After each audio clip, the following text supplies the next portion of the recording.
welcome everyone to another episode of Geek With Sneaks. Today we're joined by one of my good friends who's a AI gameplay programmer. Also a geek, it's fine. Also a geek. So tune in every episode because this is your place to hear game devs talk game dev. And also talk sneakers. But that's for the end. It's okay, don't worry, I got you. You should see, I have a bunch on my right now. I can just pull one out. Just tell me what you want to see, and I'll pull it out. Yeah, actually, I will challenge you on that later. Yes, when we get to it. I do want to see one particular sneak. We'll see if you got it or not. Oh, man, okay. We'll see about this. My collection is mainly Jordan 1, so try to pick a Jordan 1. We'll see. All right. So here we have Firas, who is an AI programmer. We worked together at Ubisoft. This is actually where we met, but it's funny because the more I got to know him, we realized we kind of grew up in the same neighborhood, in the same area, Scarborough, you know. I went to school with his brother who was a year younger than me. He went to another school that always got taken down in basketball, unfortunately, by our school. Your squad's good. I'm not going to argue that. But no, it's great to see. This is what I love about this industry is because it is a small yet global industry, and especially in Toronto, there are people you'll meet that, especially if it's in close to the city you're working in. Let's say Ubisoft Toronto, a lot of people will be from Toronto, and then you get to know people, and it's like, oh crap, we're from the same neighborhood. It's really interesting. And then on the flip side, you'll have people coming from halfway across the world that you're working with. That's the thing I really love about the game industry in general, is just the amount of people that you could collaborate with and work with from across the globe. And just luckily to have met Firas here, who is a Scarborough native just like me. And we found ourselves both in this awesome game development industry. Firas, tell me a bit about yourself, man. So like you said, I'm an AI programmer. I'm over at Build a Rocket Boy in Edinburgh. So this is coming live to you international, like you just said, Scarborough, moved out to Edinburgh. Been in the industry for around 13 years. Well, I lost you. I lost you for a bit there. Oh, did you? Yeah, last thing I heard was from Scarborough to Edinburgh. Oh, okay. So, I've been in the industry for 13. You got me now? Yeah, I got you. Okay. I didn't know if it was choppy, but I've been in the industry for 12, 13 years, 9 of them with UB. And before that, I was at a little company, Silicon Knights, out in Niagara Falls. That was my first foray into game development at a company. So, as a kid, loved games, lucky and thankful to have gotten into game development. The industry has grown a tremendous amount since I got in. At the time, I remember sending out CVs and looking for work 13 years ago, and it was a handful of companies. It was Rockstar out in Oakville, Silicon Knights, Ubisoft actually was one of my first choices, but in Montreal they had a francophone team, so they hit me up. They're like, "How good's your French?" And somebody was with me in the car at that time, and they heard that, and I was debating it. They looked at me, and they're like, "Just stop! You can't talk French." I was like, "Yeah." I was like, "Yeah, that's a good point." So I ended up at Silicon Knights, and then the rest is history, and we can discuss that in more detail later on. But that's a little bit about myself and what I'm doing now. That's awesome, man. I think the journey is the most special thing because everyone has their own unique story behind where they got to where they are now, right? And sometimes it's just the smallest things that you experience can have a profound effect and an impact on just the decisions you make. 100%.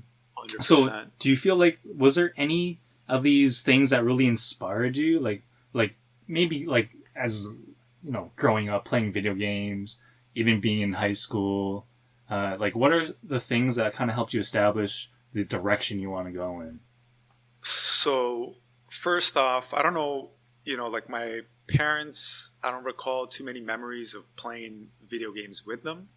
but I got to give them like huge credit because they hooked me up with an Atari. Like these guys, they hooked me up with consoles probably to keep me busy, man, because they didn't want to, you know, deal with me like running around, whatever. So, yeah, like I don't have fond memories of like playing games with them, but I do remember playing Atari, Nintendo, man, Ninja Gaiden 3. We were living in a building in Scarborough, and you know, it was like 3 or 4 in the morning, and I just finished Ninja Gaiden. This was like a Saturday, not a school night, and no concept of time or nothing. And my neighbor, both him and I played Nintendo, whatever, and I just like ran out the house, knocked on the door, 3 in the morning, like just knocking. Right, I was so pumped. I just finished Ninja Gaiden. And like his mom answers the door. She's like, "What are you? Like, what's wrong with you?" Right? Like calls my parents over. Like, "What's wrong with your kid?" I'm like, "Dude, you gotta wake up your son. I just finished the game. Like we've been talking about it." And my parents weren't happy or whatever. But just that, like, video games brought this excitement to me. You know what I mean? Like I got lost, and that was like my first experience of like just getting lost in it. And then in high school, we had a programming class, and it's like the classic, you know, make a calculator. So as soon as I learned how to make like a button and like these things work, I like ditched the calculator, made a Galactica game. So instead of like little buttons for plus, minus, all that, I made enemies. I made like a little button that you'd press to shoot. And like the prof like came over, our high school teacher, and he was like, "It's not a calculator, but it's actually like better. So I'm not gonna punish you for your creative." And it was like this thing where I find a lot of times that I work hardest and at my best when I'm like really passionate, interested in something. So like a calculator I could have done maybe half-assed because it's like whatever, I don't really care about a calculator. But the fact that it was Galactica, like I just got so absorbed into it.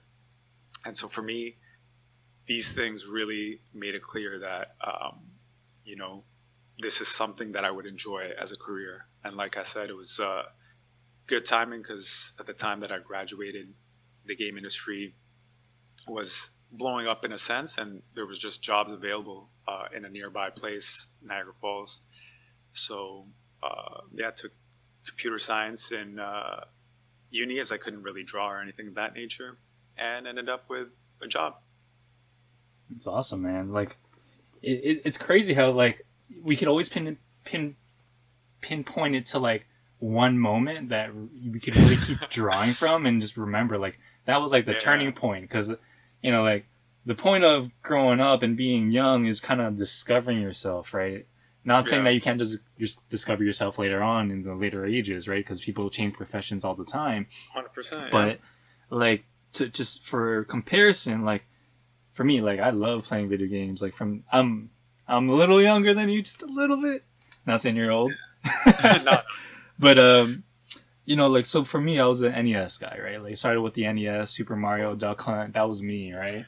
Then you know, growing up, you go through all the console generations. And me being an only child, it was tough for my parents to keep me, you know, to keep me entertained, right? Yeah. You know, I would there's stuff I do with my parents, but at the end of the day, it's just like, well, you know, he doesn't have any siblings. Maybe this is the best way to keep him entertained as well, right? Beyond just TV, it's something at least interactive, something I'd enjoy. You know, of course, there's pros and cons. Yeah, really? 2 siblings, Mario and Luigi. Yeah. So that's the only time I got a sibling, when I was playing Mario. Yeah. But yeah, it's like you kind of grow up and you end up loving playing video games. You don't really kind of comprehend that, hey, this could be a career for me. Like I could be in that industry, and it's like, to me, it didn't really occur to me until actually I started working in the industry. And I'm not talking about games. I'm talking about becoming a professional animator. I went to school. So what really inspired me was the movie Lion King. First of all, my favorite 2D animated film of all time. And then when Toy Story came out, I'm like, holy crap, 3D? Like, what the heck? And this is 95, 96. So then I started thinking, because back in the day, I loved comic books. I loved drawing comic book characters. I loved drawing Dragon Ball Z characters and you know, things like that back then, right? And I wasn't the best artist. I wasn't the best drawer. I like to trace, right? But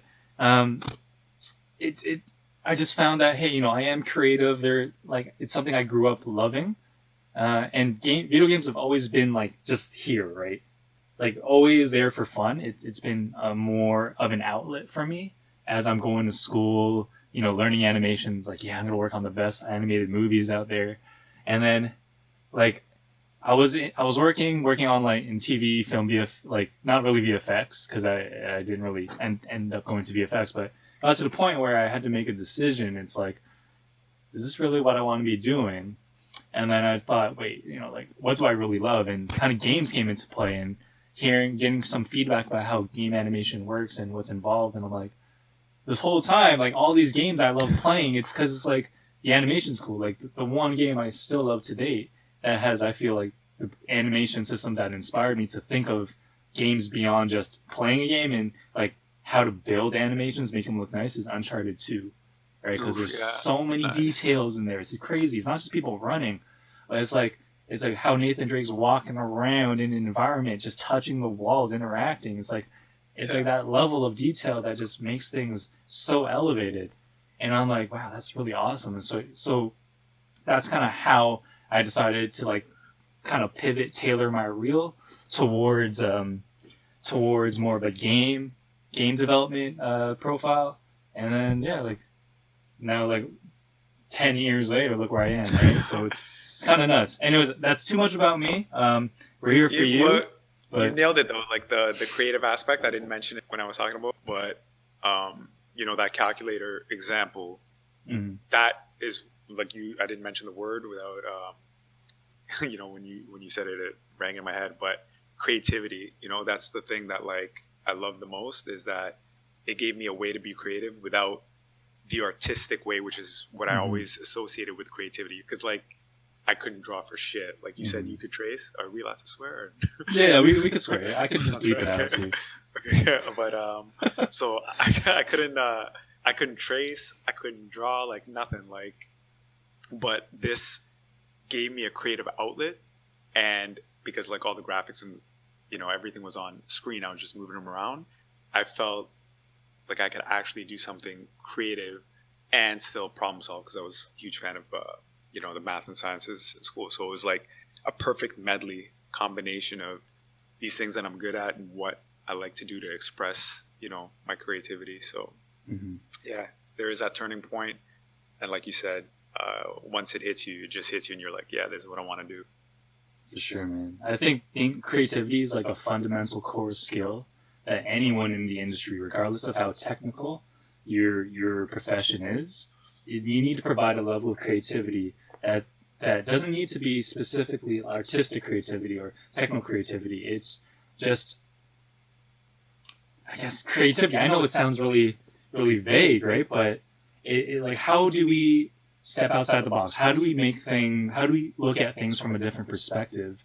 And that's, sometimes it's really hard to put yourself in that position, but I feel that's what makes a lot of very talented game developers, right? Is having the knowledge of their expertise, but also finding ways to incorporate fun game design or, gaminess to it, right? Well, that's the thing of like art form in general. Like, for example, an accountant or something else that's like a 9 to 5 kind of job. Like you don't want to go home and do more balance sheets. You know what I mean? Like we game dev and then we come home and we play games. You know what I mean? So you get that notion of what is good, what is different, like what you like and what you don't like, and that's the same for music, film. Like you produce a film, spend like X time on set, you go home and you watch a movie. Produce an album, you go home, you listen to other albums. Like, so we are, constantly immersing ourselves in this, and that you absorb, and it makes you have to have some sort of creativity, because like you reference something and you're like, this doesn't feel like that which I liked. So I already immediately know what I know feels good and doesn't. And then, like you said, what I didn't like, I want to make this be different. So you're right in the sense that we always have this creative drive going when we're working and when we're not working, right? Like you're playing games, judging the animation, which kind of sucks for you, I guess, sometimes, because you might be able to not enjoy a game as much as me who doesn't, critique or analyze something. So I'm like, oh, Yeah. this is sick. And you're like, no, that guy was sliding. It is what it is. No, for sure. I think, like you're saying, it's the experiences we get over time kind of like help establish a better foundation, keep building off a foundation. And like this is a good segue because I want to kind of go into the job experience, work experience, right? Like now that you found yourself in a position after uni where now you're working. Was this SK Silicon Knights was your first job? Yeah. So I know, like, there's a lot of games that SK is known for, of course. In terms of what you got from your time at SK, how do you feel the evolution going from SK to UB, then now to Build a Rocket? How do you feel you were able to carry all the experience you brought from place to place to get to where you are now? Like, how do you feel that has grown and kind of developed you into the game dev you are right now? Man, it's almost like a full circle, crazy. But so SK was I'd say a startup. We were small. When I got there, we were at like 100 employees. Mm-hmm. The year before, like the annual party was on a boat. It was like 40 people. Shout out Gary, Smiles, they were all there. But so yeah, Gigi's a SK vet. So yeah, like I was kind of like not disappointed or let down, but before joining SK, I'd made a little game demo with an engine and put it together, and it was kind of like a mess, if you will. Just like a lot of my projects in uni, it was like rushing things together, and it didn't have this structure. So I was like, man, I can't wait to get into game development, and like there is going to be structure.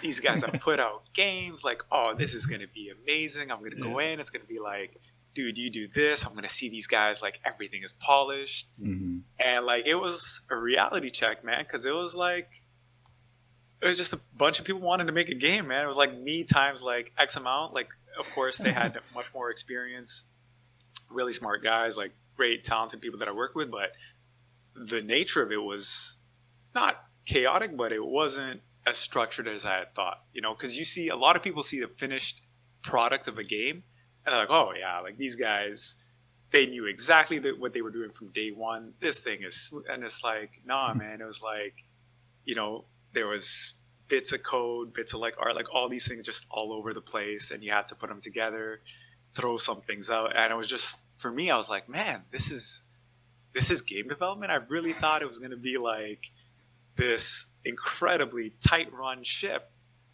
And to be honest, to this point, like never, has anything. Everything is a growing, organic, like kind of project that you put some things into, some things make it, some things don't. And as time went on, I learned from those experiences, how to deal with situations, how to think ahead. Because one thing that I believe in the game industry is nothing is as it is, like it will change. So if you have a solution for something that only handles one particular case, it might not be the best because a month down the road, somebody's gonna be like, oh, we want this, or we want to change it up. So I've started to expand my thought. Like I've learned a lot from previous mistakes. So somebody, when they have like an error or something of that nature, I can like quickly just be like, oh, that's that. And it's like, whoa, how'd you know? That's like, dude, I was in your same like position way before. I've been there so many times that I've memorized. Like I just know that this is how you fix something. So and the best thing is that I've learned from each project, a ton from my work associates. Like you're a product of your environment, and I absorb all that. There's creative people that we work with, and it's like an amazing industry for that. Like just super talented artists, programmers, audio producers, designers, all that. And you just learn, you absorb it, you enjoy it, and then the product comes out. But yeah, like that was the thing when I first joined, when I saw like how chaotic it was. I was like, man, I was not expecting this. And then I embraced it. We unfortunately didn't ship the game that I was working on at Silicon Knights. It got canned, but the other game that I helped out with, Two Human, shipped. And then I joined UB, and then there every title I worked on, like Far Cry 3, 4, Watch Dogs, Your Shape, Assassin's Creed 3, they all shipped, and it was a pleasure. It's awesome, man. I feel like just two things I want to go back on is what I love about the game dev environment is the collaboration. Yeah. Collaboration with all the departments, to me, I love it because you kind of see where the work you're going, what the work you're doing, like the work you're doing, where it actually supports, let's say, audio, supports game design, supports programming, level art, all this stuff, how it feeds into the whole game. And when you start off, you kind of don't understand that, right? And then as you kind of gain more experience, you start realizing, wow, like in my mind, it was just this one animation, but holy crap, I'm seeing this animation everywhere. Damn, I should make this animation look really damn good, right? It kind of inspires you too, right? And like you said, you learn from mistakes. Like I had a shout out to Christian, who trying to get on here eventually as well. Christian, my animation director, who's in the UK, who's also in the UK. Shout out UK. Yeah, is for a year. So when I joined to work on Splinter Cell at Ubisoft Toronto, that was my first job in the games industry, and for a solid year, he was on me every single day, saying when I messaged him to come over, and hearing, man, it got to the point where I was traumatized from two things: hearing him walk over, because he always wore these dress shoes that were loud, and also smelling the cologne every time he came over. And it got to the point where for a whole year, I just kept hearing feedback like, too cartoony. He'll literally look at it and be like, too cartoony, right? Like the timing I haven't adapted it, right? My eyes still looking at TV and TV timing. I'm not looking at body mechanics timing, right? Things don't feel like it's human body mechanics yet. So it took me a whole year to really get it, to the point where, like every time I'd smell that cologne, I'm like, oh, I'm like, he's coming, right? But no, here's the thing. It was tough love, right? It's not like he was a dick at all, by the way. Christian today I would consider a really good friend of mine, mentor of mine too. I talk to him on and off even till now, even since he's departed from Ubisoft Toronto. But I learned so much from him, right? And I feel like just that was like super important. I actually forgot how I got to this point, but yeah, like I guess for learning from my mistakes, that's where I got here from. So learning from my mistakes and kind of like getting that drilled into my head and understanding how to not do the job properly, but adapt to the environment. And at the moment, I still remember it, where I knew I made it, was when Christian comes over. It could have also been he was in a rush, he was busy with other things. He looked at my animation for the first time, the new animation, he hasn't seen it.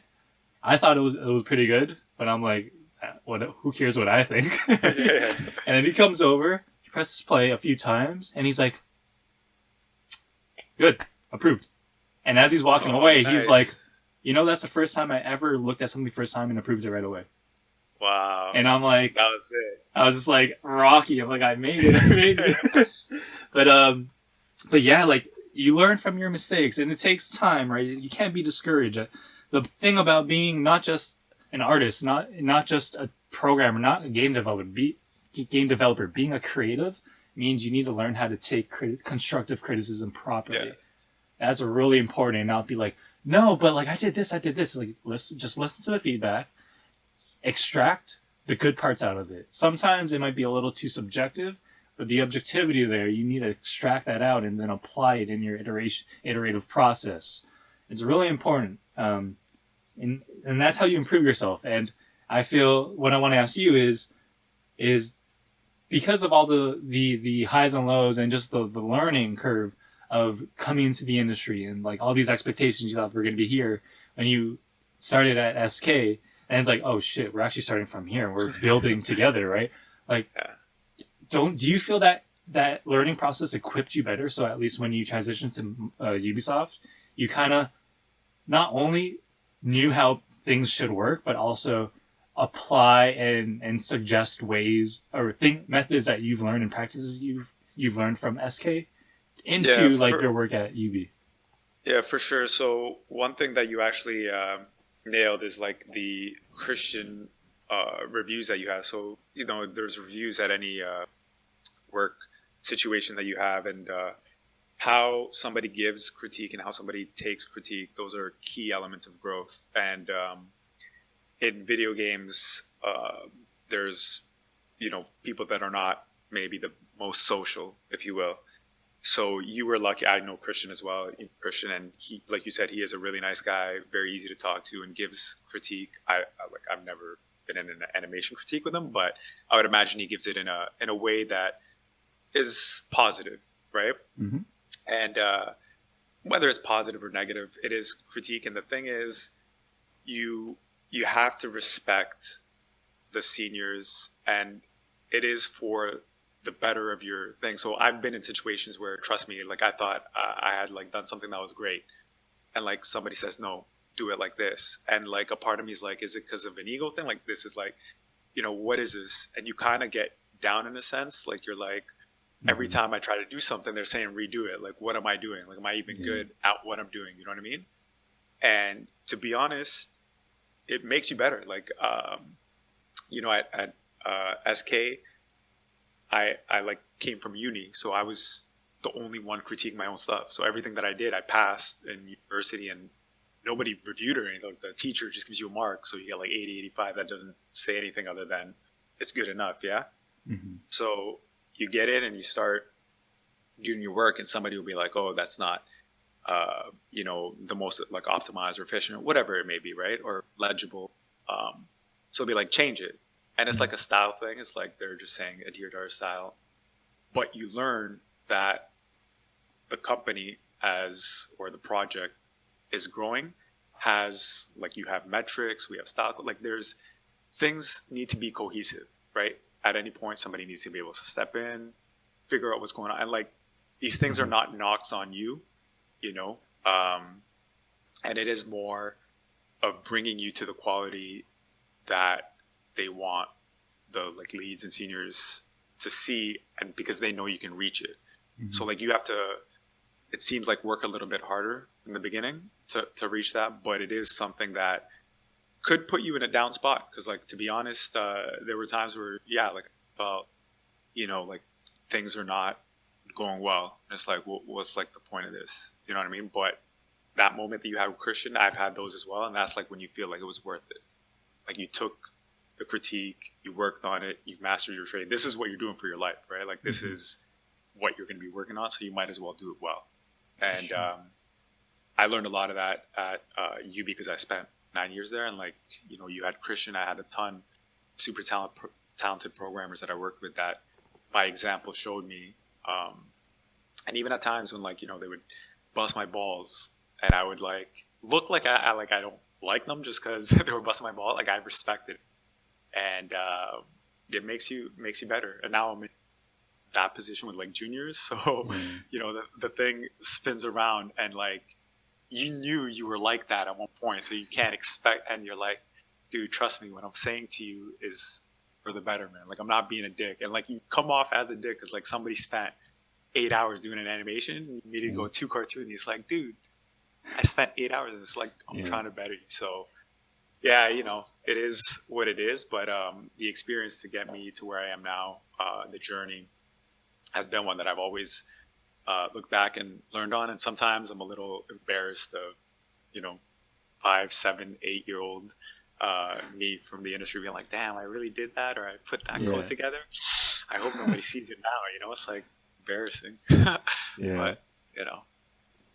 no, I'm actually glad you brought that point up, because I feel we're both at a level where, like, as seniors, as leads, we kind of, I guess, worked our way up the ladder, and we had to go through all those mistakes that whole process of understanding, right? And like, you can never learn without making mistakes, right? Like Jordan says, like he may have made like 1,000, whatever, not hundreds of thousands, but thousands of shots, but he's also missed thousands of shots too, right? Yeah. It's like we kind of like learn from it, and we better ourselves to the point where we can accumulate all this knowledge and experience and then apply it as leads, and making sure that we can set our team up in a position to grow, right? And I think that's the most important thing is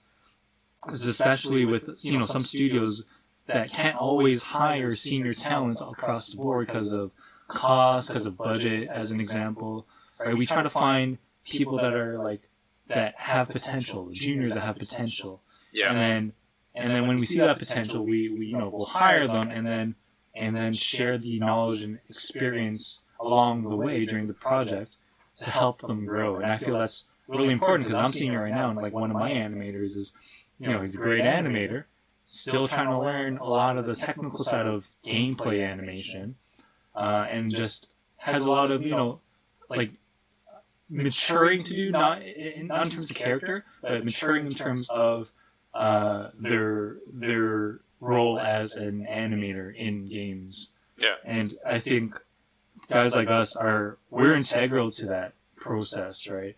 So one thing we need to do is make sure that we set our team up to succeed, to grow, right? Give them a goal, give them something to feel motivated by, let them learn through the mistakes, give them some autonomy, as long as, with a little bit of hand-holding, depending on, how, I guess, proficient they are. But they're, giving them that room to grow. Like, let's say they're here, but you want them to get here by, by next review, right? They're going to get there eventually, but it's going to kind of like here, then mistakes, and here, mistakes. They're only going to get better. Like, knowledge is, I've said it before in another podcast, knowledge is power, right? It's really, it allows you to make decisions and better yourself. So, and that's not just a games thing. That's just a life thing, right? Yeah. I think the thing with it is you have to, one, lead by example, and two, continue to do so. Like your, junior, whoever it is almost a reflection of you. You know what I mean? Mm-hmm. So if you start slipping up and like putting some things in a rush or whatever, they're going to see that and they're going to be like, oh, okay. Like, and they become a product of their environment. Yeah. So if you're treating somebody different than the other, they're going to be like, that guy gets their stuff in, my stuff, like, I don't get, like, so you kind of need this environment to reflect that, and them to understand that this is the expectation. And the other thing is that is tough in individuals is like, you almost have to know your role and let your ego go a little, you know what I mean? Like, and like in game and any job, it's tough, and there's tension that builds when two people just don't see eye to eye. Mm-hmm. And there isn't much you can do. You can be like, I don't like, and it's like, that's your style, my style is this, what are you gonna do, right? Like, that's just, it is something. But I like that you mentioned the thing that the industry as a whole, right, is so supportive of seeing people grow. We have like GDC, we have talks, we have like meetups and all that, tons of forums, Unity, Unreal, all that, and it's just like people helping each other out. So the support is there for you if you want it, and like the thing is to just want to grow, because everybody's there to nurture you. Like, I've never met a lead or anybody that's like not wanted to see you succeed, like that's just crazy. So it's good to be on this side of it now and reflect on the other side when you did feel kind of some low, but now it's all paid off. Yeah, it's hard to avoid, there are challenges we'll come across, like you were saying, when, two people don't see eye to eye, right? I feel a lot of that comes from, like, from I guess on a senior level, you'll see it a lot with directors, you'll see it a lot, in projects on a higher level. I feel like, for instance, I'm not going to go into too much detail, but I did also have an issue where, we had someone who's senior come into my team, and then, they're used to working a certain way, and unfortunately it doesn't line up with how we need to work with theirs. So it's like there's room for adaptation on both sides, and that's where it becomes very difficult when you do have two different mindsets.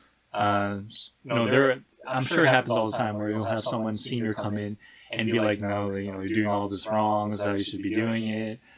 That's how things, it happens. That's life, right? It happens in every single industry you see out there. And it's just like, how do you, it takes time and takes experience to really understand how to tackle the issue without creating more conflict. And, I'll admit, like, I struggled with that because, as being a lead and having someone as a senior coming on and thinking, like, this is how we did things here. I don't like how you're doing things here. Yeah, it's a knock on your, Right? And it's like, well, at the end of the day, I'll adapt as much as I can to make sure things are as, smooth and comfortable with you, but also it's a two-way street, right? And that's where, we need to collaborate and work better together as a group.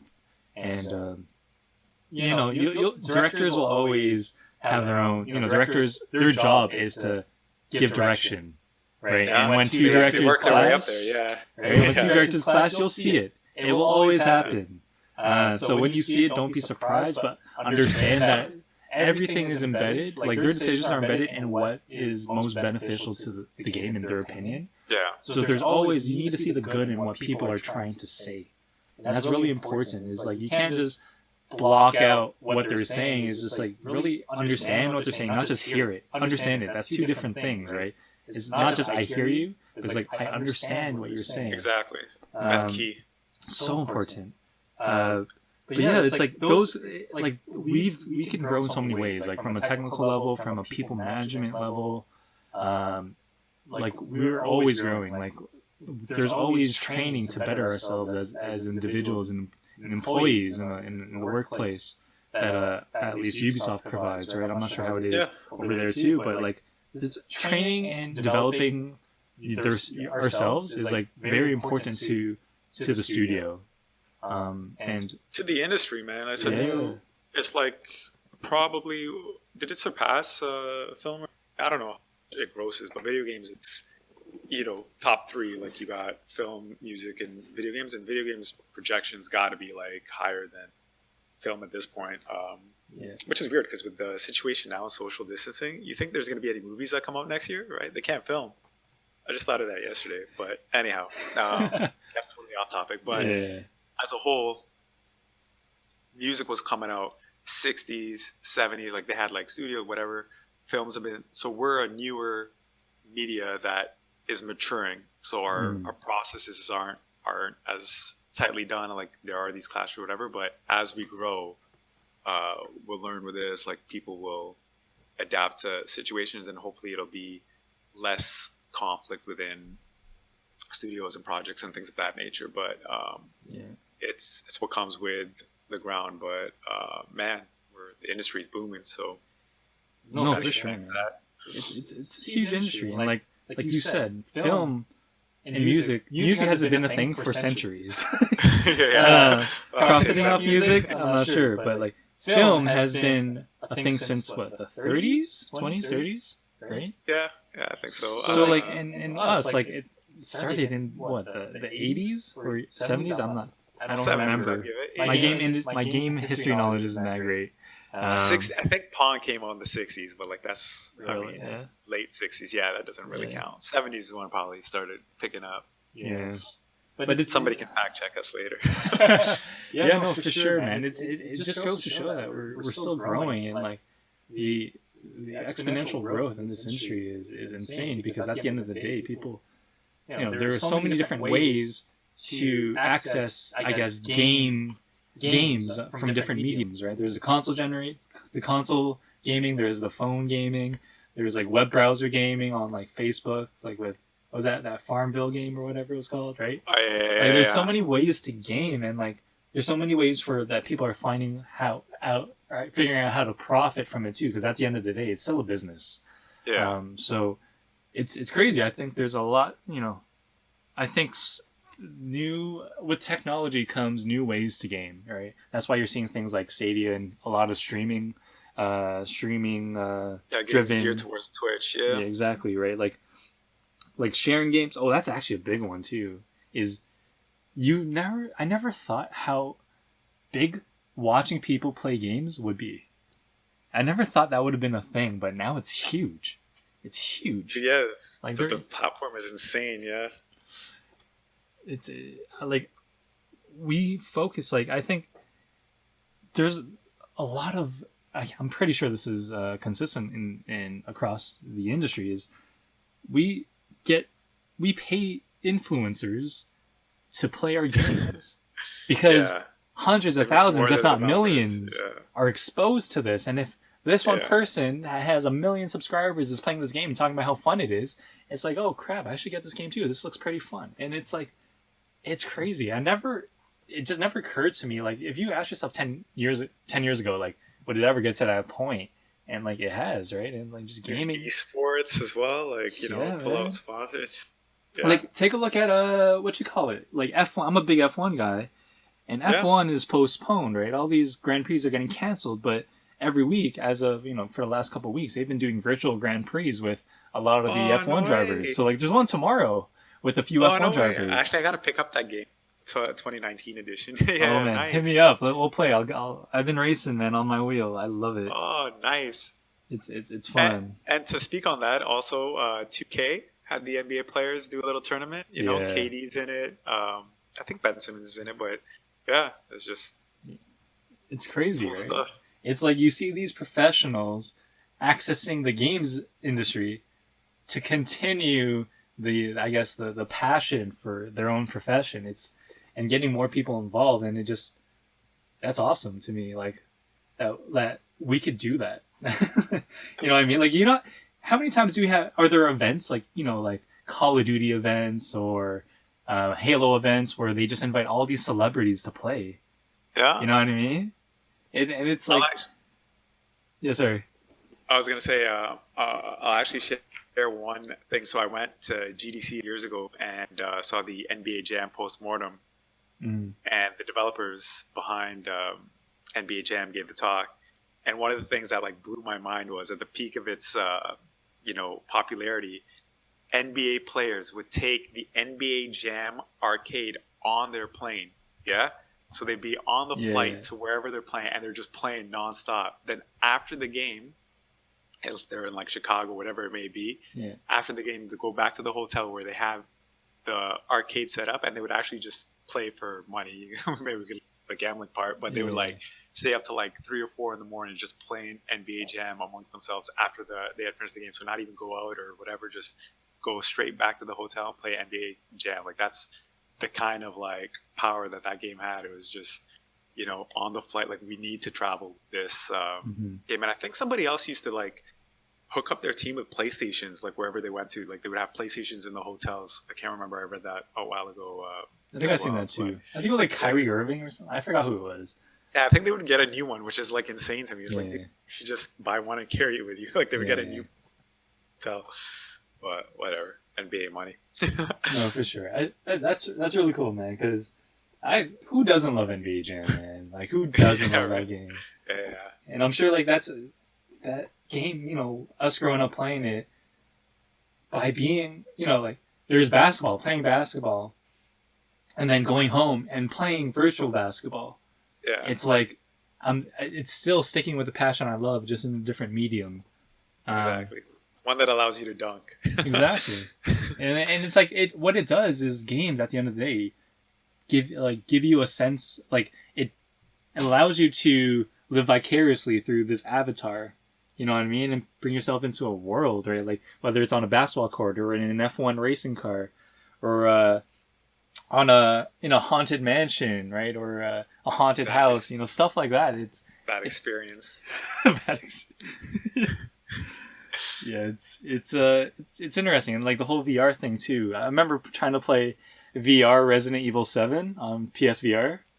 Oh, nice. We were playing it in one of the rooms at Ubisoft Toronto. I think you were still there, and it was in Lego, one of the rooms in near the reception. And there was a room dedicated just to PSVR for one of our Ubisoft party our Ubi Bash days. Yeah, I was there. Yeah. Holy crap! I put the PSVR helmet on or whatever headset on. Got immersed in that world. Yeah. And then like the moment I put it on, my eyes are closed, and then I open it, and I'm like, oh crap. And I realized I'm here. And then Yeah, it's crazy. all I see is that like, it's like, I'm in a hallway and there's a corner. The only way to go is turn the corner. I walked all the way to the corner and I'm like, I don't want to turn right now. Screw that. And then I said, I can't do this. And I took it off.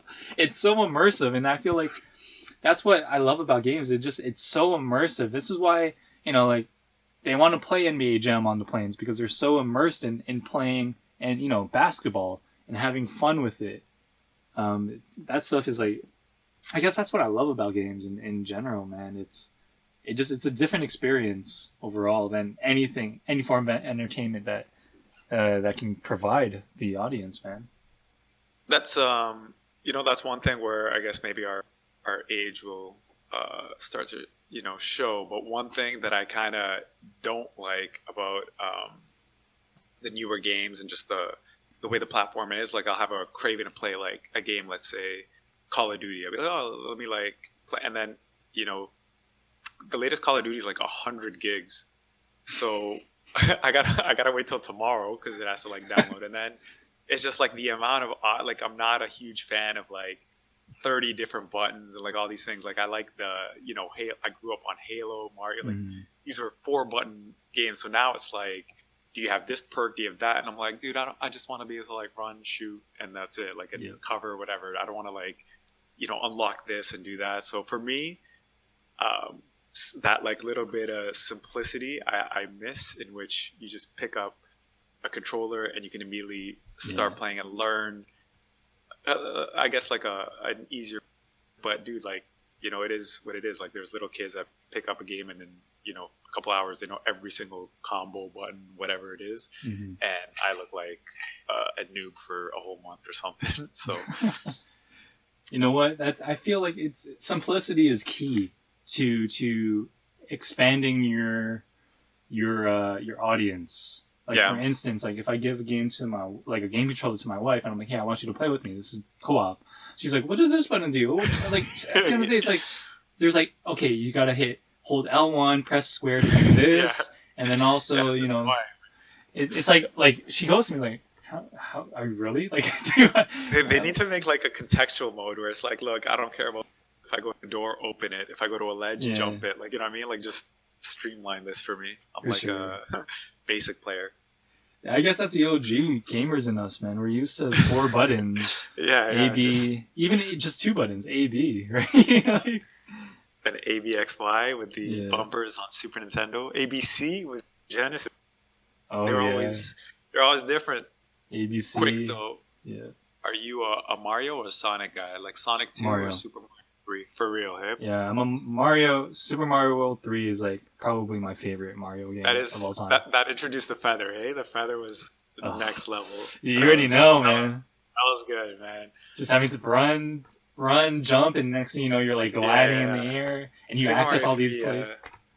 Dude, that cover art is imprinted in my head. The yellow backdrop with him and his little raccoon feather thing or whatever. But yeah, that's probably my favorite Mario game ever. It kind of like, here's the thing, I never owned the game itself. I only owned Super Mario 1, because what I did is, it's like, my parents bought me the NES, but it's like also, my cousins had an NES, so it's like, I'll get Super Mario 1, they had Super Mario 3, so I'll play at their place.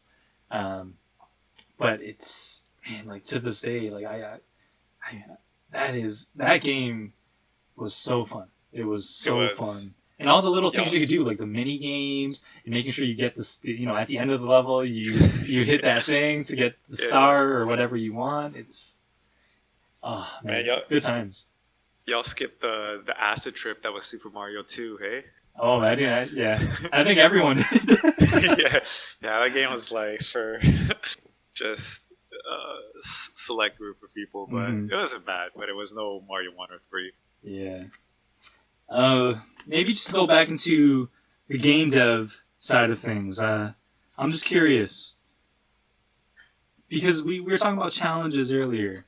Like, this might sound like a job interview, but because it's a question I always ask, is like, is there one key thing or one moment during your career where you felt like it was the biggest obstacle or the biggest challenge that you had to overcome? And did you end up overcoming it? And if so, how did you actually end up doing that? So I feel like it happens often, but there's always this one big thing that kind of makes you understand like a lot about yourself and how to really improve yourself. Yeah, I feel like every single project has had one of those moments. I'd say the biggest one is probably AC3. Like that was the first, project where I wasn't like a junior anymore.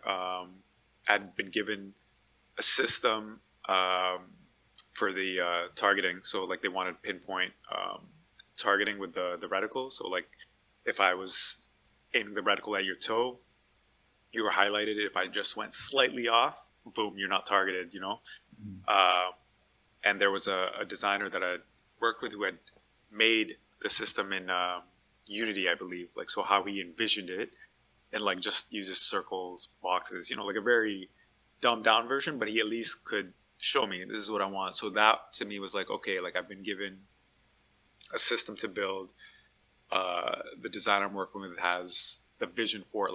Like this is something, and it was a new code base. I just joined this project. I had no idea how Anvil worked or anything. So I had to like learn, absorb as much as I could, and do something that is, all my work previous to that was like, you would see it in a certain mission or a certain aspect. Like this reticle was like literally every single player, as soon as you picked up the game, would see it. Like this is the mechanic, like you can't do anything. It's the aiming. It's core. So yeah, it's core. Like it's, and if it's slightly messed up, everybody knows. So for me, that was like the thing where it's like, okay, like I have to like really, understand what is happening under the hood, get it all together, and not, deliver something that does not meet the expectation of what this guy already has here. So for me, that was like a huge thing where, because of the,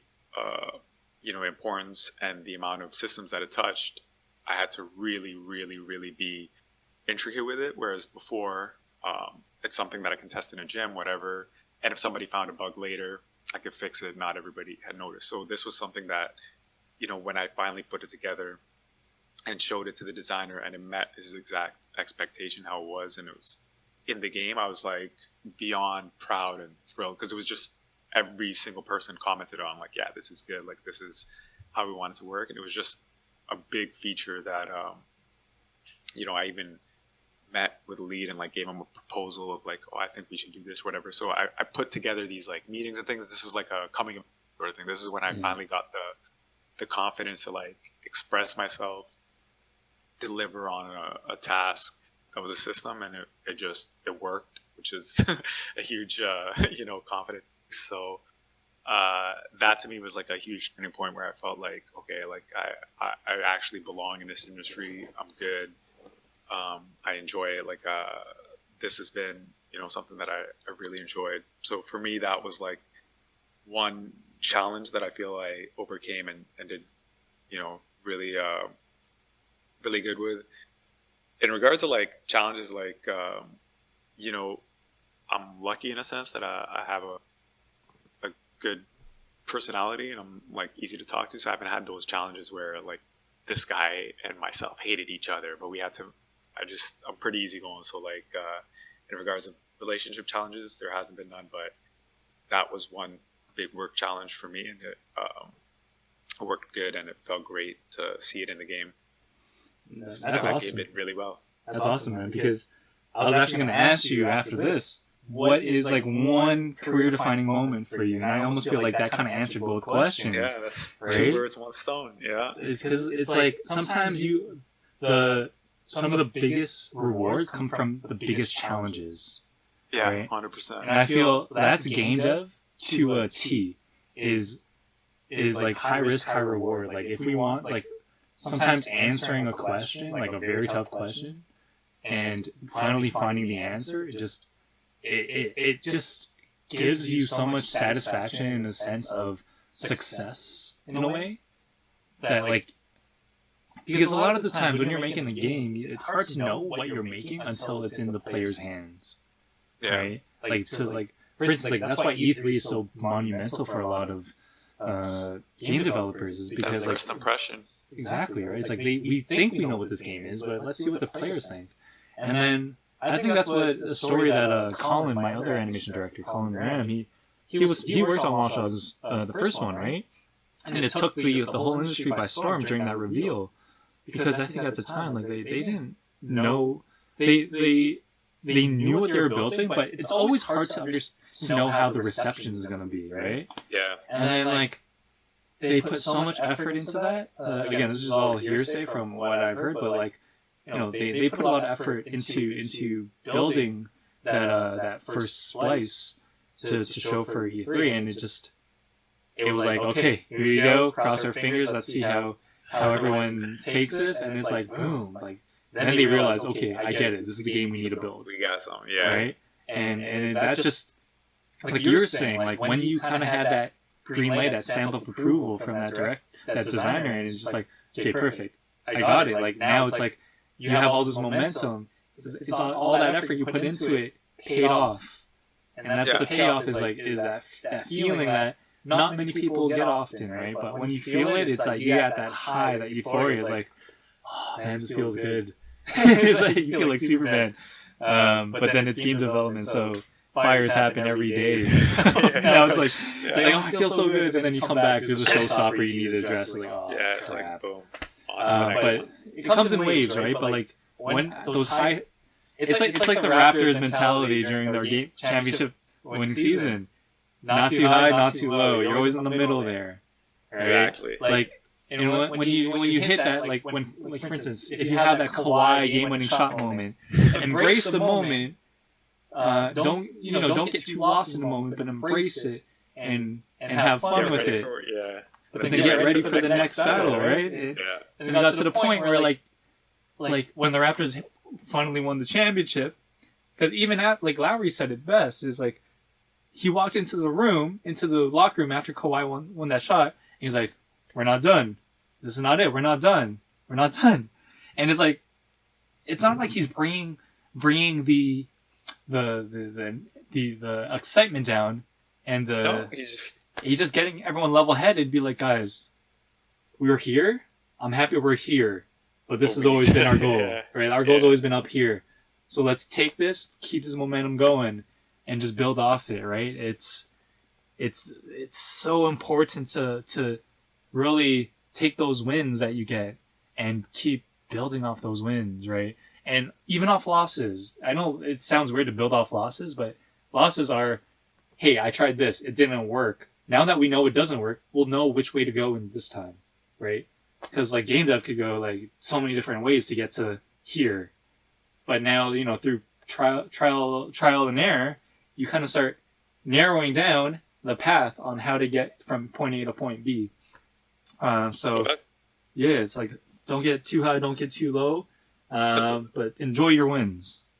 That's a really good point. Is sometimes the analysis that you get from more than a win, and it shouldn't be that way. You know what I mean? Like, say you put out a super successful game, whatever, and then that's it. You don't ever look back at like what made it that way, whatever. You're just like, all right, on to the next one. You're so high, and you try to recreate, and it like it's a flop or something. It's like because you didn't stay level-headed, you didn't find out what it was. Like, you just kind of assume that like, since I just did this thing, it worked out amazing, I redo it. But in reality, you should treat the win and loss in the same sense, in that, why did we get to this point? So you shouldn't spend more time like, okay, why did this like not work out in a like a loss scenario, and build off that. You should also use that for a win. Be like, why did this work so much? What did we do? And like, that post mortem, if you will, should not just be for something that doesn't do well.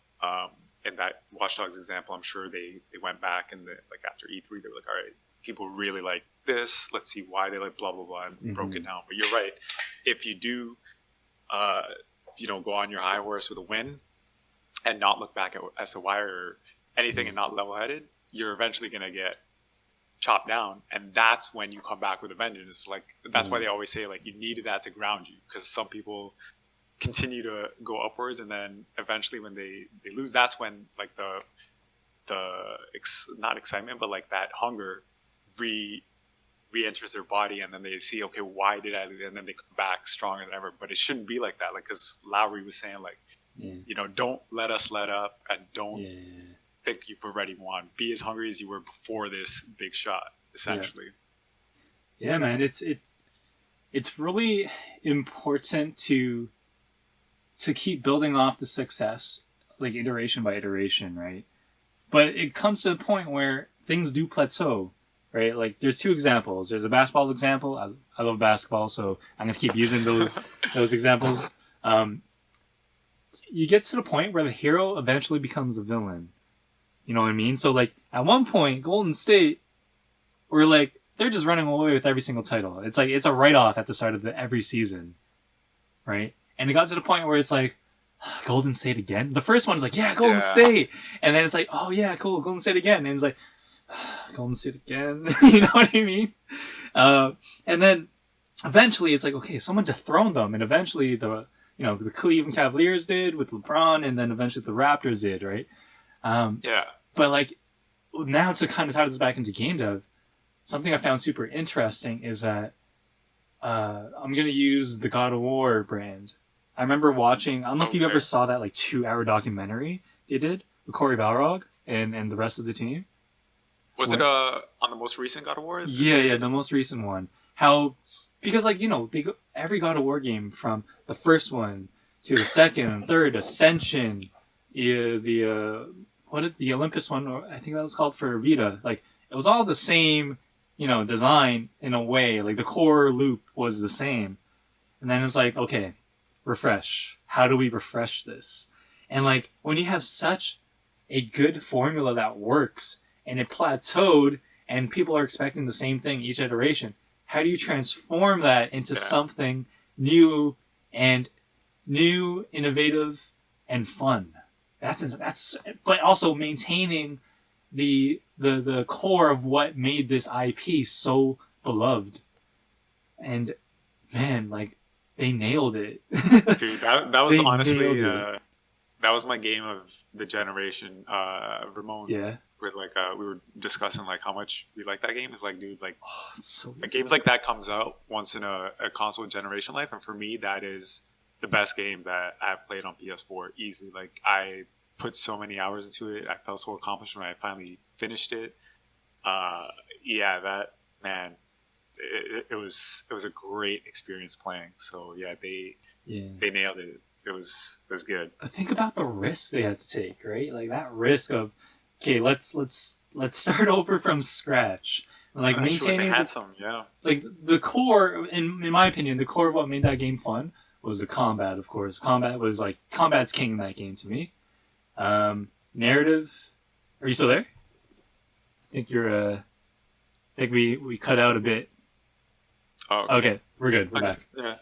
But yeah, like, the core of that is combat. The gameplay, that core loop of combat needs to be fun, right? Mm-hmm. So it's like building off that, then building a good narrative, the level design, the whole change in the 3Cs, the camera, character, and the control of the character, right? Like, all those 3Cs changes. And how does that adapt? It's not just taking the camera from a side profile view and flipping it behind the shoulder. No, it's more than that. Like, you're rebuilding the game from scratch. And like, it took time, but like we were saying earlier, it's the biggest challenges usually brings us the biggest rewards. And man, like, it delivered. Like, I think, now that I think about it, I don't think there's a game in this generation that I love more than this, more than God of War. Yeah, for me, it was jaw drop. Like, just everything about it was great. And again, it's all about taking risk, and that's taking risks as a studio. Like, Sony backs them, of course, but at the end of the day, the studio's on the hook for delivering this, right? And then if you just trickle that down the pipe, it's like the directors, and then the leads and managers, and then you have producers, directors, then leads, managers, and you have the actual artists and programmers and everyone, like the playtest. I know I'm missing a bunch of people, but like they all need to be invested in it too and take those risks and help deliver on those risks and iterate. That's just game dev for you, right? And I am confident. Like if you watch the documentary, you'll see how much highs and lows they went through. Send me that link because I haven't seen it. I've watched like a lot of talks on it. I've read articles, but I haven't seen that 2-hour doc. Check it. Like my tomorrow was sorted. I'm gonna watch that. Yeah, check it out, man. It's I'm sure if you type in like God of War like documentary or something, I'm sure you'll see it. But I'll try to find. I'll just Google it. Try to send you the link for it. But again, I know like we're not here, we're not advertising for them in general. We're talking about the industry and like how you really analyze a success story, and not saying they're a success story, or they haven't been a success story, right? Like they were well established. It's like, how do you now transform this into like Firas and I saying like the best game of this generation? Like, how do you do that? And like if you watch that, you see the ups and the highs and lows of what they went through as a team, as directors, but mainly as as a team, and how they had to deliver too, right? It's really fascinating, and I think at the end of the day, we need to learn from this as well, and just building yourself up, right? Like setting yourself up for as much success as you can in your own line of work, whether it's a programmer, animator, director, audio designer, it keeps going. Game developer. Right, game developer in general. As a game developer, exactly. There is. I think if you continue to listen to each episode where I have awesome guys like and girls game devs like Firas on here, you'll notice there's a level of consistency in what they go through, and how they really, I guess, how their daily 9 to 5 or whatever time it is, like what is involved in their work and the highs and lows they go through in the project for each project. It's going to be consistent, but if that's one thing that you're always going to hear is how do you really set yourself up for success? How do you learn from all your mistakes, and how do you gain more knowledge and experience to move yourself forward, and eventually become, a well-known game developer? The goal is not to be a well-known game developer, by the way, unless that is your goal. But it's like you just want to be able to make sure that you're taking everything you can from step 1 into step 2, step 2 into step 3. Right? So we both teach. Well, we both used to teach. I don't know if you're teaching over there in Edinburgh right now. But, I just actually started up with an online school that a couple guys from UB are there too, CG Spectrum. So I haven't actually taught yet, but I also wrote a course for uni in San Fran, so that was a great experience. Awesome.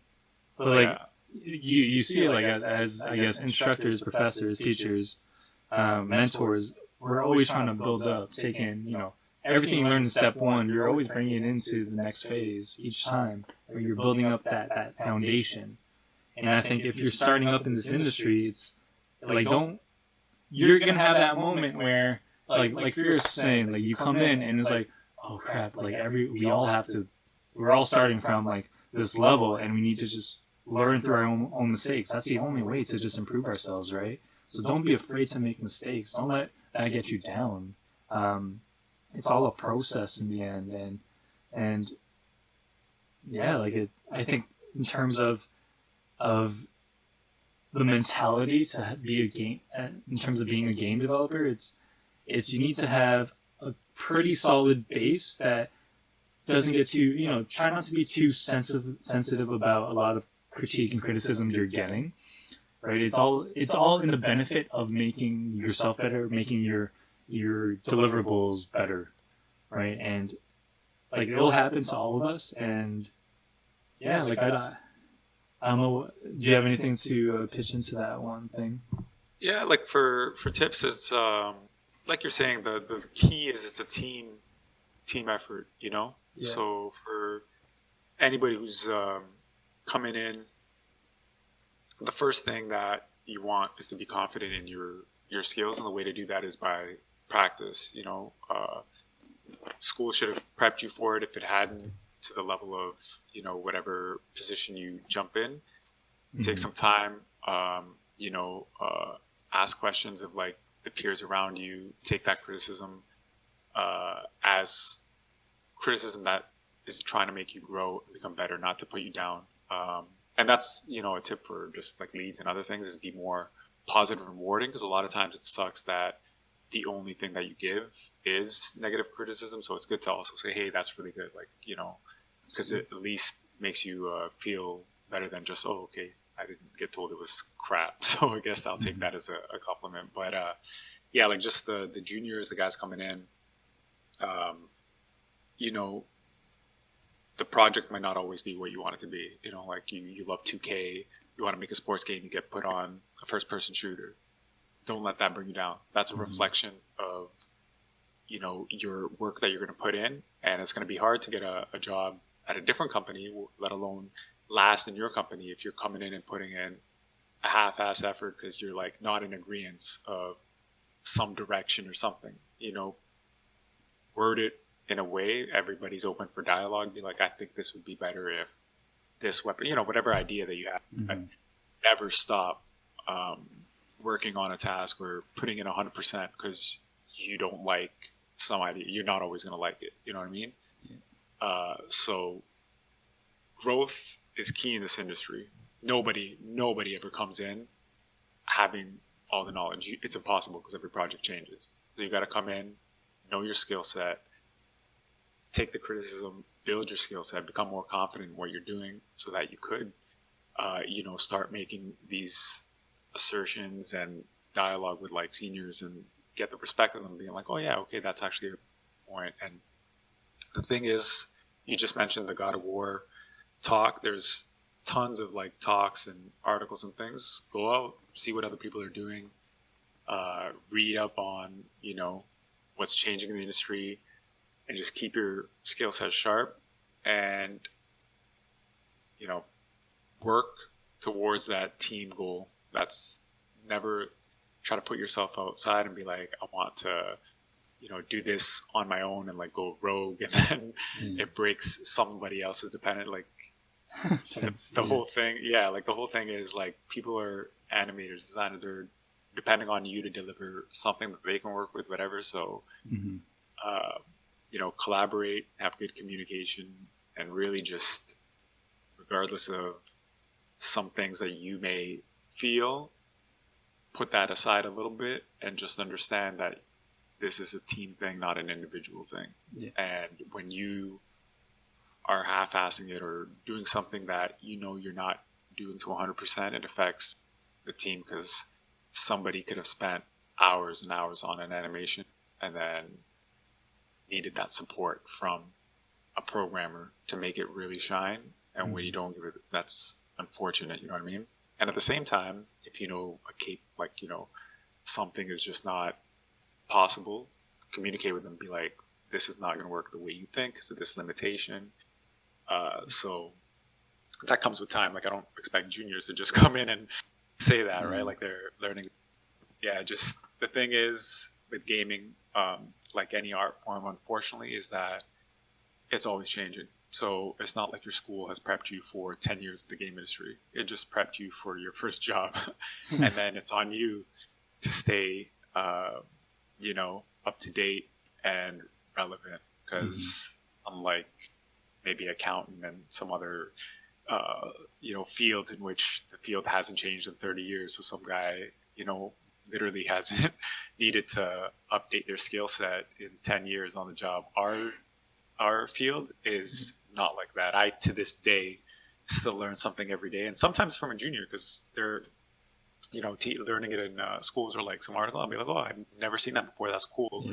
Thank you for telling me about it, because it's impossible to like know everything, of course. So, you know, just to add on to something you just said is how quickly this industry is evolving from a tech perspective too. Is like we've had some people come join the studio that worked on games back during like PS1 days, right? And it's like, and when they try to hire them, it's like, oh yeah, they have all this game experience, they worked on this, but then we see it now and how it's transformed, and it's like, a lot of that isn't as relevant anymore, right? Yeah. So it's like the experience and the value it brings doesn't equate as high because of how long ago it was. So it's keeping yourself informed. Some of That's that really stuff is important. even frowned upon. Like some stuff like that way of doing things is not the best in today's tool set. So it's like kind of like, I get it, dude. Like you did this for PlayStation 1, but like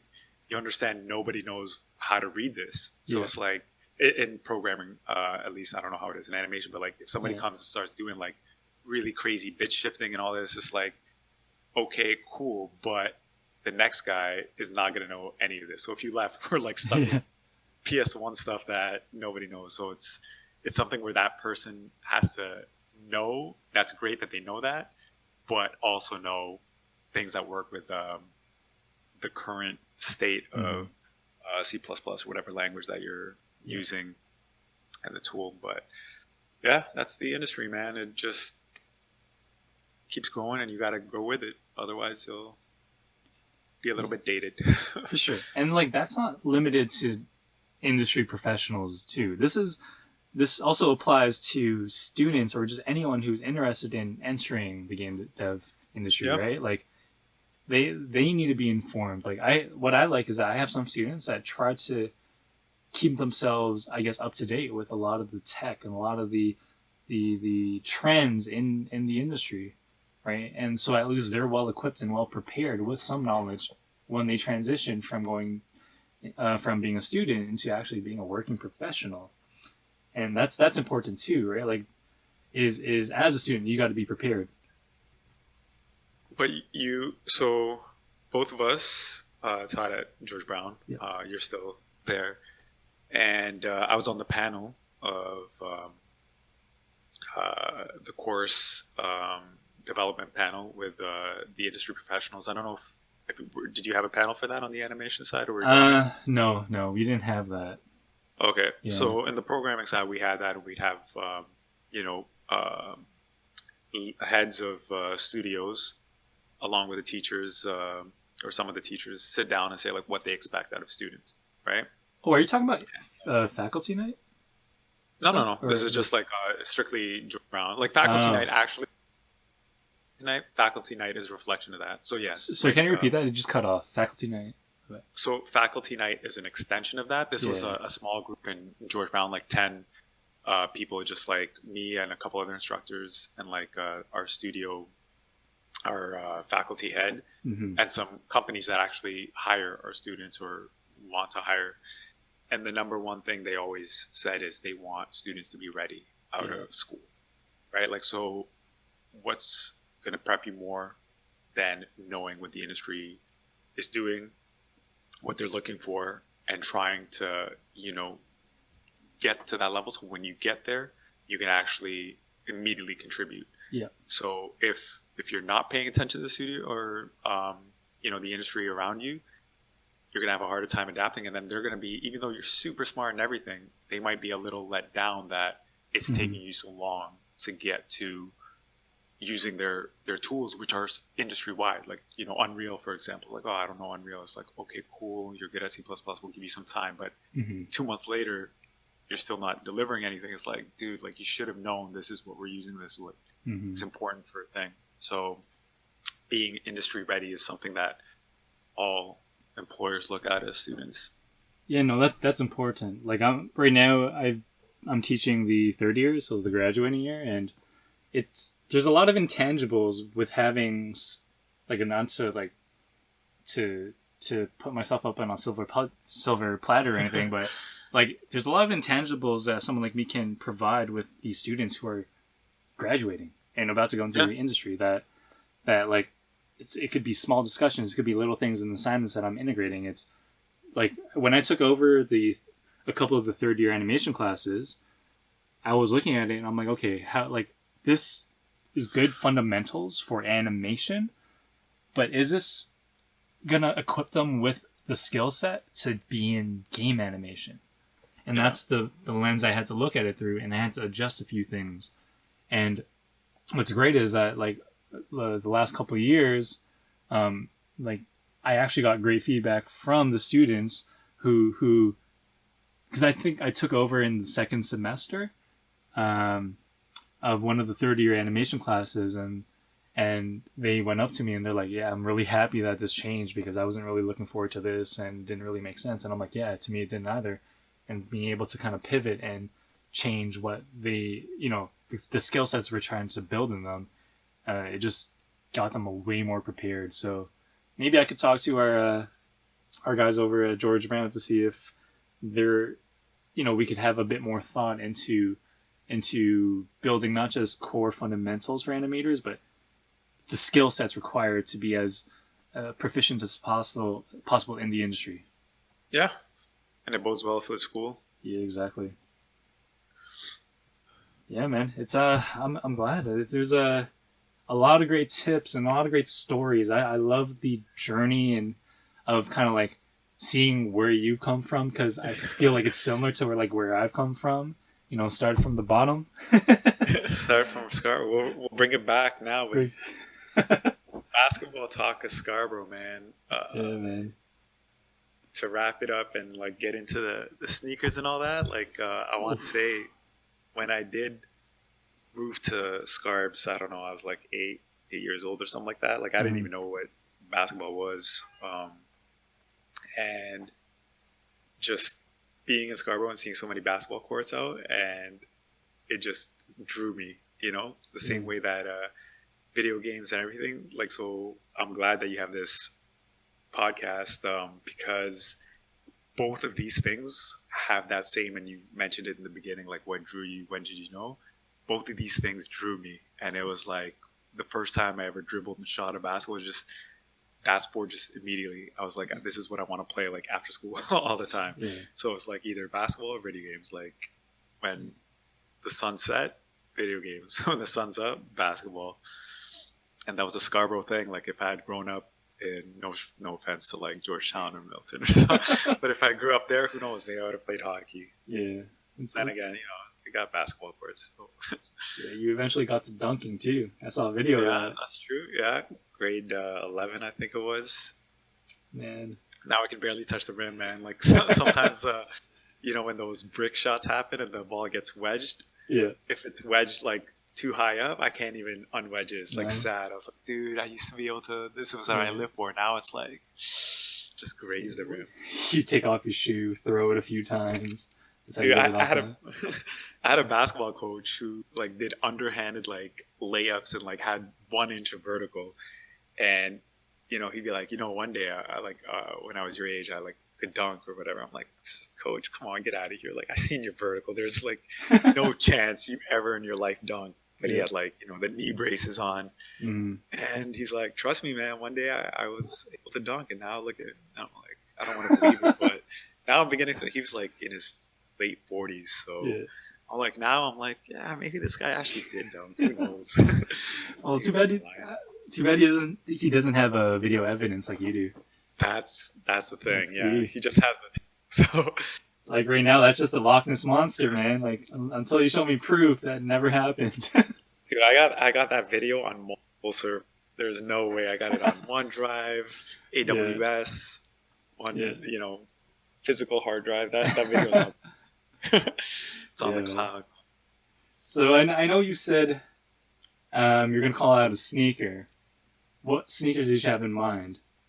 So the sneaker that I fell in love with the most, it was the most memorable sneaker I've ever owned in my life, was the Jordan 7, the Air Jordan, when Space Jam. Oh, you just told me about that. Yeah, that was the first Jordan that I and I was buying ball shoes to play ball in. It wasn't to get them for fashion or whatever. It was they're fashionable, and I wore them out. I would play ball in them, and that sneaker was my everything, man. I put it on and felt like I could ball better. Okay, well, I don't have the hairs because those just came out, and it was also women's only. No. But I had the black one. But yeah. You did mention Space Jam. Yes. And also, not only Space Jam, this, when it dropped in the Busta Rhymes Wuha video, also blew my mind. That was front and center in He was rocking them. Oh yeah. Oh, we lost you for a second. You're frozen right now. 1 second. I'll let you know when you're back. Are you still frozen? Oh, we lost you. We're still.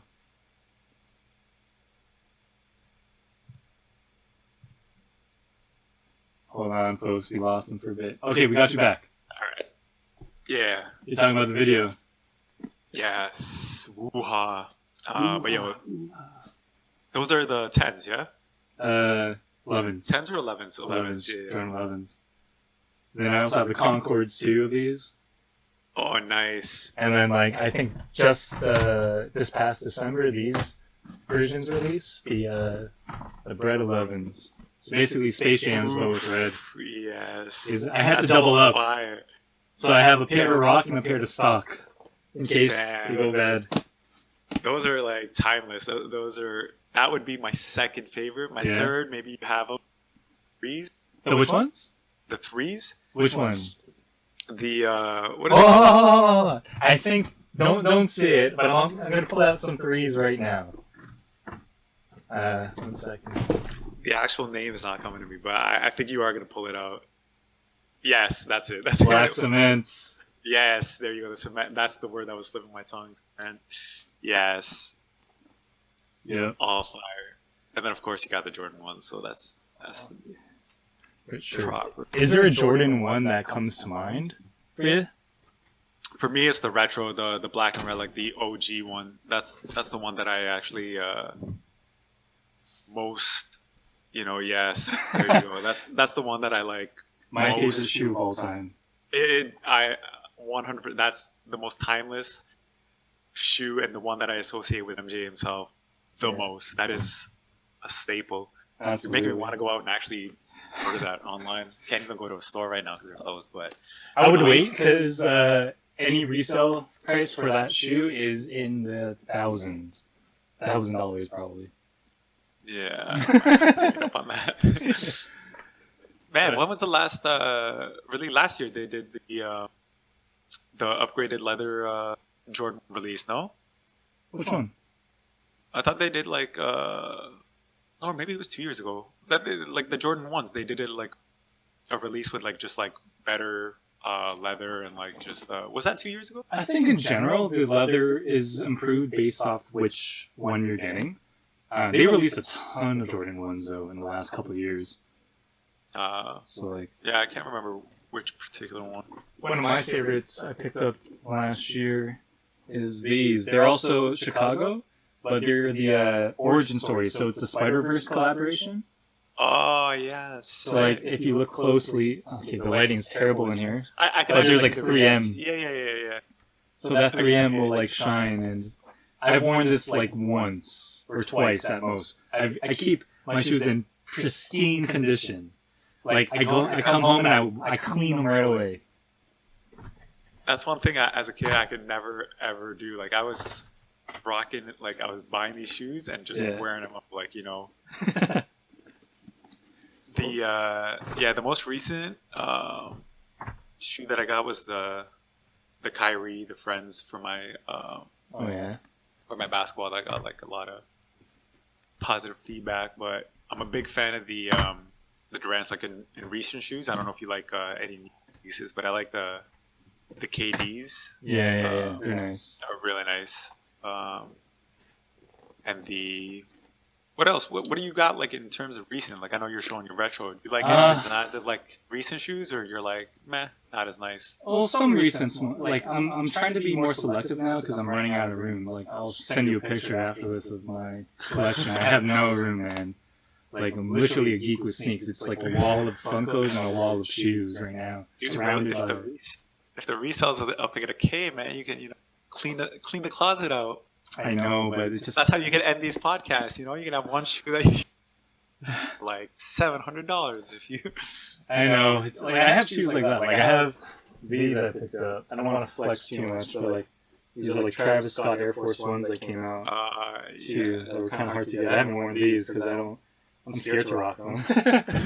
But like man, at the end of the day, I'm just a geek with sneaks, man. It's just this is a crazy story. I'm gonna probably end it off with this topic. Is I don't think when the day we lost Kobe, I haven't felt that way in a year. If you know what happened in my life, but it brought back a lot of memories and it hurt. Because next to MJ, it's Kobe, man. Next to MJ, it's Kobe.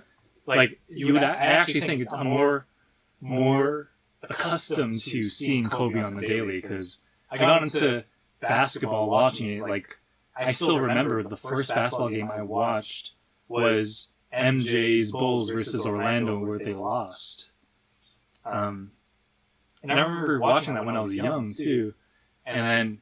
So I didn't get to see the earlier years of MJ, right? Like I started watching basketball, like really watching basketball, like 94 or something, like with my cousins. My dad wasn't the biggest basketball guy. He was a tennis guy and baseball guy. So like growing up and watching Kobe grow, like that's why it hurt me. So like everyone was hurt by it because like our generation grew up with it, right? Yeah. And then I remember I still had one of my Kobe's back in my parents' house, and I'm like, oh man! Last time I spoke to my mom about the shoes before I lost her, she said she was gonna bring a bunch of these back home. When she says back home, she says back to the Philippines in her home, right? And then I'm like, okay, yeah, sure. Like these, I don't care for anymore. And then fortunately, she passed away, and it was up to my dad when he went to the Philippines last year, December. Last year, I forget when, November. And then he brought like suitcases of like some of my old shoes back home, and because like I don't use these shoes anymore. My family relatives are gonna appreciate these a lot more than I will now. And then when I lost Kobe, I'm like, my Kobe shoes, and I'm like, damn, I gave them away. And then I remember I came home to just visit my dad, and I just wanted to see if anything was left on the shoe rack. And I went downstairs and the shoe rack was empty. And I'm like, damn, my LeBrons are gone. All these are gone. Like, at the time, like, I didn't care for them, but like, I wanted my Kobe's. And then I looked closer. I had to do a double take. There was one pair of shoes left on the rack. And I'm like, wait, are those it? And the next thing I saw sitting there were these. Damn. My Kobe 2s.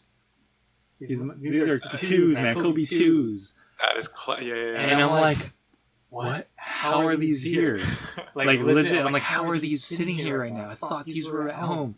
And I talked to my dad, and I'm like, I thought you brought the shoes home. And he's like, oh yeah, the suitcase filled up. There's too many shoes, so like I couldn't fit this. And I'm like, this was the only one? He's like, yeah, this is the only one. And I'm like, crazy. I'm like, Kobe. My mom too. Like my mom would have sent these home too, but like they're both looking down and they're like, nah. Like, yeah, I won't lie, I cried. No, dude, like I was shook. My brother is the same age. You guys both. I had to call him and check up on him, man. Like, myself and my dad and my bro, we watched a lot of Laker basketball, and we were on sometimes the sides of Portland just to bust my brother's balls a little, with Pippen and Rasheed. Yeah. But we love Kobe and Shaq, and Kobe more than anything, man. Like, and that was a sad day. Like, and I have my 9s that I was wearing the 9s actually when I was playing ball with you back in Toronto, but I got those in Toronto still, and like when I do come back home and this is all done, I'm gonna like pick them up and wear them around the house. But it was a sad day for the sports world, but for the sports world for sure, man. Sorry, for everybody, for the world, but yeah, it's a tough day. I don't want to end it on such a somber note, man. Like I think I think overall, like like this is the core of what I want these talks to be, right? Is thankfully with you, like we love basketball, we love sneakers, and we love gaming, right? So it kind of the essence of what I like to talk about is totally discussed in this episode, right? But in general, being able to talk games, being able to talk sneakers. That's what I want to meet. Even if, like they're not the biggest sneaker fan at the end of the day, there's always some sentimental value to some sort of fashion or something that we love. We loved growing up, right? And the influence too. I don't know how you got into basketball, but for me it was like I said, just being in Scarborough, close to Chesterley, we had a basketball court. Yeah, Big park. I would ball my, Yeah. There was a time when they installed lights, and this will be my final story, but they installed lights at the basketball court, the local court by Chester, and all my friends were actually of like, Black or Filipino descent. Like it was just that's who played a lot of basketball. So like it inspired me, just not through that, like musically, like food wise, culturally, all that. But anyway, so my bro would always, I'd be like babysitting him, so he'd always come around with me, and we went out and started playing ball. And normally we finish when the sun goes down, but because they just installed these lights, lost track of time. Like back then, there's only 2 time sets, like dinner time and when the sun goes down. Mm-hmm. So we stayed out, lost track of time. Eventually, the lights got shut out, and I went home. Man, when I went home, my parents were fuming. It was 11 p.m. You know what I'm saying? Like, and I had in my Chester brother. Lee too. This is like a a 10-year-old kid with actually no, I was like a little bit older, like 11, 12, with a 6, 7-year-old. You know what I mean? And no cell phones at the time, right? No, that's right. They have no idea. So they were fuming. They didn't know where I was. So, it was like, I still remember that day because I love basketball. Totally lost track. And then I had to like go under the blanket, to absorb some of the belt, old school parents. They bring out the belt or whatever. But it was just like it was just surreal that I didn't even realize it was 11 o'clock, and just the sheer joy. Like, so as my dad was yelling, I was like still just happy that I played so much basketball. So I think that made me more mad that I didn't understand the situation. Yeah. And like my brother was just like laughing. He's like, we had a good time. But the surroundings, the things that brought you into basketball could be a good story as well. Like, I don't know what was your first thing that you could maybe elaborate on and end it with that. Like, what was your first time that you played ball? Was it just growing up in Scarbs? I grew up born in Toronto? I was born in Toronto, born and raised. Okay. I grew up in a neighborhood called Thorncliffe Park back in the day. That's located near Don Mills and Overley. Just it's not the nicest neighborhood. But growing up, there was always one basketball court for the. Nice. Imagine the entire neighborhood was like a U. That's why they call it U block sometimes. So it's like imagine just apartments in and out, like on both sides of the street of this U-shaped road, and it's a long road too, right? And then in the middle, there's this library with like 5 basketball courts behind. That's where everybody from U Block met up. Yeah, man, and like all different cultures, like we'd all come together to play ball. How many fights you'd get into? I still remember. Yeah. I'm never gonna forget this. I was really stunning on this one guy who really tried to defend me. And I remember I was in grade 7, probably grade 7. Right, and it was this one guy, and he was playing a little dirty. He just when he was defending me, because I was a short, quick Filipino guy, and he was more of a bigger guy. That was just slightly taller than me, but he was a bit chunky. So he was trying to push his weight around on me. So I just used my speed to get around him. Use crossovers, because small Filipino people and their crossovers are like you know about that. Super quick. Yeah. So I'm doing that, and I remember this one thing. I was playing with my friends, and it was always a rivalry, not violent rivalry, but like a basketball rivalry between like my friends, and then like that all went to this school, and then these other guys that went to this school, and we'd always beat them. I remember just doing some crossover moves. This is probably not when I started playing basketball. I can't remember when I first started playing. It could have been in recess.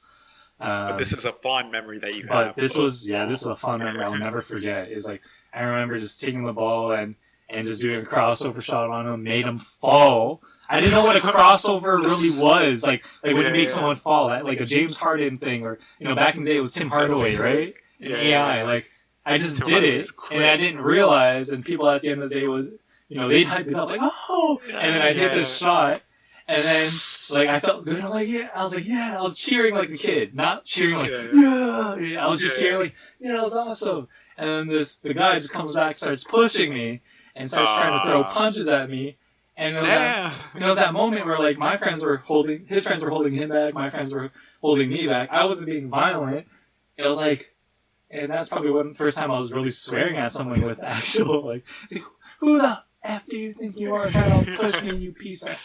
like, and this is when I'm like, oh crap, I'm a grade 7 kid, swearing at this guy that just, that had just crossed over. At the end of the day, it's just like, I had to step back and be like, let my game do the talking. So, that moment, that was like a fond moment early on in my basketball career, and that I'll never forget. And, man, I always bring that up when I talk about early childhood memories of basketball. Because I didn't hit my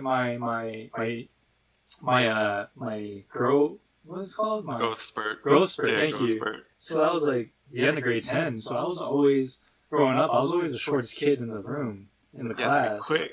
Right? So like, that's what I built it upon. And then, like, you had the recess games, and you had the back of the library games, and then you had the school games and the tournament games, school tournament games, right? Like that stuff I really cherish. How that like influenced you, and like you got your Dreamville sweater on. I'm sure like hip hop came from that, and then your shoe collection. So it's just cool how everything comes together. And like I said, man, it's a good thing what you're doing with this podcast, with journey stories. Yeah. Good platform to discuss that and help out young developers.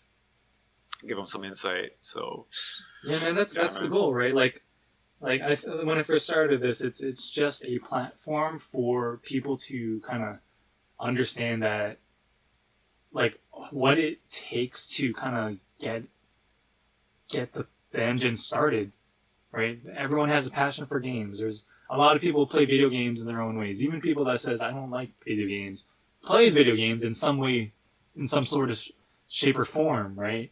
And allowing people some kind of visibility on knowing the journey of guys like us, and knowing how to get where we are today is really important. And yeah, I'm really, I'm hoping to get a lot more. I have a list of people I want to get onto the show. You were obviously one of the first ones that came to mind, because you're a really close friend of mine. You were the DJ at my wedding. You know what I mean? Like you were there at like one of the most important moments of my life, and a key part to it. Like you took it away, man. Like everyone tells me to this day, like the party, the dancing, the music you had was like top notch. Thank you. So like great time. If you're looking for a DJ over in Edinburgh, DJ F-Bomb is right here. Yeah, nobody's going out anywhere. Let's just wait till we can actually step foot inside of places. But much appreciated, man. Thank you for having me. I hope I hope to see the next one, and look forward to all the guests that you got. Another guy we know that loves ball. Mentioned earlier, you got to bring him out. We'll shout him out one more time, Christian. I'll definitely Christian out there. But yeah, man. No, thanks for having me. For sure. Thanks for coming on, man. I'm really happy. Like I'm hoping there's a lot that I'm hoping. I'm confident there's a lot that people will be able to really kind of to benefit from hearing your journey and all the tips and tricks to really being successful in this industry. Thank you. So really appreciate it, man. Thanks for coming on to the podcast. You're welcome anytime. We'll do it again. Hopefully it'd be awesome if someday you come back to North America, to Toronto. We could do a more in-person one, man. 'Cause I miss you, man. I'm open. Yeah, dude. Trust me. When I'm back, you're gonna.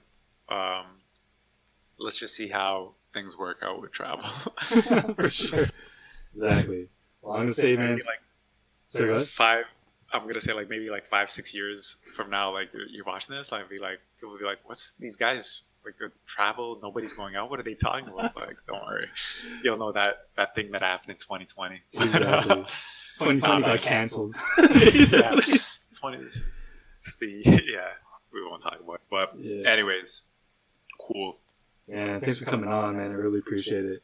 And no problem, man. Thank you for everyone for tuning in. If you're listening, we'll have more guests coming in for Game Devs to talk Game Dev for you. And also, a bit of sneakers. Yes. All right. Sneakers are always going to talk. And I want to go back on it. Firas is wearing his Gundam shirt, the champion shirt. I'm wearing my championship hat. Let's go Raptors, reigning champs, 2020. That's a good way to end it. That's a good. Perfect. I'll see you guys later.